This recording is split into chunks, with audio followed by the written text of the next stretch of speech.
રાજકોટ શહેરમાં મેઘતાંડવ બાદ હવે ખાડા રાજથી હાલાકી છે। રાજકોટના અનેક વિસ્તારમાં ખાડાના કારણે રસ્તાના હાલ બેહાલ છે। જામનગર રોડ પર પડેલા ખાડાના ચિંતાજનક દ્રશ્યો આવ્યા સામે। સ્પીડ બ્રેકર પૂરું થતાં જ 1 થી 1.5 ફૂટ ઊંડો ખાડો। નાના વાહનોના બમ્પર ખાડામાં અથડાઈ જવાનો ડર છે। ખાડાથી ત્રાહિમામ પોકારી ઉઠેલા લોકોનો તંત્ર પર હવે ગુસ્સો ફૂટ્યો છે। જવાબદાર કોન્ટ્રાક્ટર સામે કડક કાર્યવાહીની માંગ હવે લોકો કરી રહ્યા છે। પહેલા વરસાદી પાણી ભરાવાના કારણે લોકો હેરાન પરેશાન થયા અને હવે ખાડા લોકોને પરેશાન કરી રહ્યા છે। આપને હું દ્રશ્યો બતાવવા માંગીશ। રાજકોટના જામનગર રોડના આ દ્રશ્યો છે કે જે પ્રકારે તમે અત્યારે દ્રશ્ય જોઈ રહ્યા છો, નજર હટી કે દુર્ઘટના ઘટી, આ પ્રકારની સ્થિતિ છે તે રાજકોટના જામનગર રોડની છે।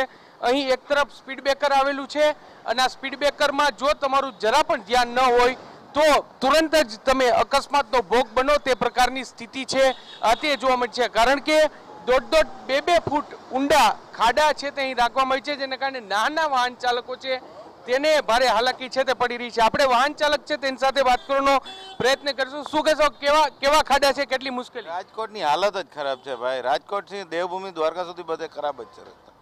એક રસ્તો સારો નથી ક્યાં। નેતાઓ અહીં નીકળે તો ખબર ભાઈ પ્રણામ નેતાઓને। સ્પષ્ટપણે બીજા પણ કેટલાક વાહન ચાલકો છે, આપણે તેની સાથે પણ વાત કરવાનો પ્રયત્ન કરીશું। કાકા, કેટલા ખાડા, નાનું વાહન લઈને જતા હોય કેટલી મુશ્કેલી પડે? રોડ છે ને, જો મુશ્કેલી તો પડે ને, ખાડા હોય તો નાના વાહનમાં પડે મુશ્કેલી। નાના વાહનમાં ભારે હાલાકી છે તે પડે, કારણ કે તમે દ્રશ્ય જુઓ કે જરા બેન, શું કહેશો, કેટલા ખાડા છે, કેટલી મુશ્કેલી પડે આવું નાનું વાહન લઈને જતા હોય ત્યારે? બહુ જ તકલીફ પડે છે। વાહનને પણ નુકસાન થાય? શું વાહનને પણ નુકસાન થાય અને બેઠા હોય ને કમરમાં દુખી જાય, એટલા બધા ખાડા છે।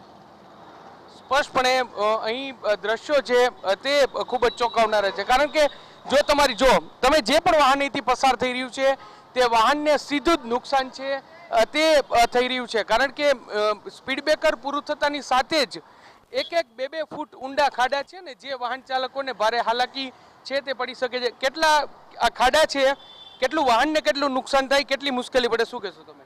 તમે જોઈ શકો છો, મારા બંને બમ્પર ડેમેજ થઈ ગયા છે આગળ આ ખાડાઓના કારણે। થવું જોઈએ સમારકામ? ના, બિલકુલ ધ્યાન આપવું જોઈએ એના પર, રોડ રસ્તા ઉપર સરકારે। સ્પષ્ટપણે એટલે વાહન ચાલકો છે તેને ભારે હાલાકી છે, કારણ કે નાના વાહનો છે તે સીધા જ આ ખાડા છે તેમાં પડે છે ને તેને કારણે ડેમેજ છે તે થતું હોય છે। કાકા, રિક્ષા લઈને નીકળો છો, રિક્ષામાં કેટલું નુકસાન થાય? આમાં ઘણું નુકસાન થાય, બહુ તકલીફ પડે છે। કેટલી વાર નીકળો છો આ રસ્તા ઉપર? આખા દિનની અંદર 6-7 વાર નીકળી। અને અહીંયા બીક લાગે, અકસ્માતનો ડર લાગે, હું પડી જાય છે રિક્ષા આગળ તો।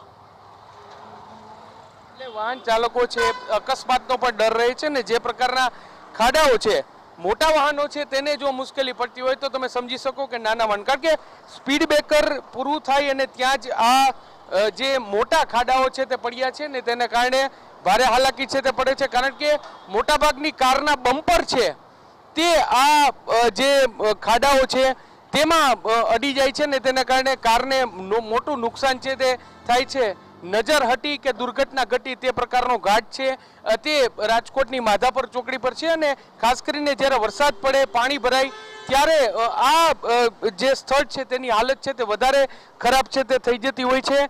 જે રાજ્ય સરકાર છે તેમના દ્વારા દર વર્ષે કહેવામાં આવે છે કે તેઓ જ્યારે પણ વરસાદ પડે ત્યારબાદ ખાડાનું સમારકામ કરતા હોય છે, પરંતુ રાજકોટ શહેરમાં વરસાદે વિરામ લીધાના 3 દિવસ થઈ ગયા છે અને અહીં જે વહીવટી તંત્ર છે તેમના દ્વારા મોરમ નાખવાનું કે પછી જે સમારકામ કરવાનું પણ કોઈ પણ પ્રકારની તસ્તી છે તે લેવામાં આવી નથી અને તેને કારણે વાહન ચાલકોને અંતે ભોગવવાનો વારો આવે છે। તેમના કાર છે તેમને પણ નુકસાન થાય છે। વાહન ચાલકો છે, કેટલો ડર લાગે છે, શું કહેશો?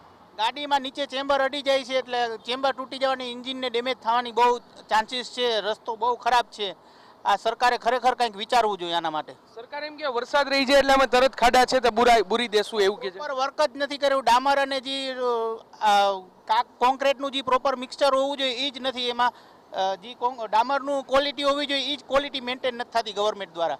આજે અમે સીટ બેલ્ટ નથી બાંધતો તો તરત અમારા આગળ ફાઇન લે, તો આ રોડ બનાવ્યો છે એનાથી આ પ્રોબ્લેમ થઈ તો એના ઉપર કોણ ફાઇન લે છે? એના ઉપર સરકાર કાંઈ એક્શન નથી લેતી। સ્પષ્ટપણે લોકોની આ જે વેદના છે, આ વાત છે તે કહી રહ્યા છે કે જો વાહન ચાલકે સીટ બેલ્ટ ન બાંધ્યો હોય તો તેની પાસેથી દંડ છે તે વસૂલવામાં આવે છે, પરંતુ જ્યારે આ પ્રકારના ખાડા કે જે વાહનોને નુકસાન કરતા હોય છે ત્યારે તેની સામે કોઈ કાર્યવાહી કેમ નહીં, તે એક મોટો સવાલ છે. રાજકોટનું જામનગર રોડ, તમે માધાપર ચોકડીથી પસાર થશો થી થઈ અને પડદરી સુધી આ જ પ્રકારના ખાડા છે તેનો લોકોને ભારે હાલાકી છે તે પડે છે અને વાહન ચાલકોને વાહનને પણ નુકસાન થાય છે અને સાથે સાથે અકસ્માતનો પણ ભય રહે છે. કેમેરા પર્સન ભાવેશ લશ્કરી સાથે મોહિત ભટ્ટ, TV9 રાજકોટ.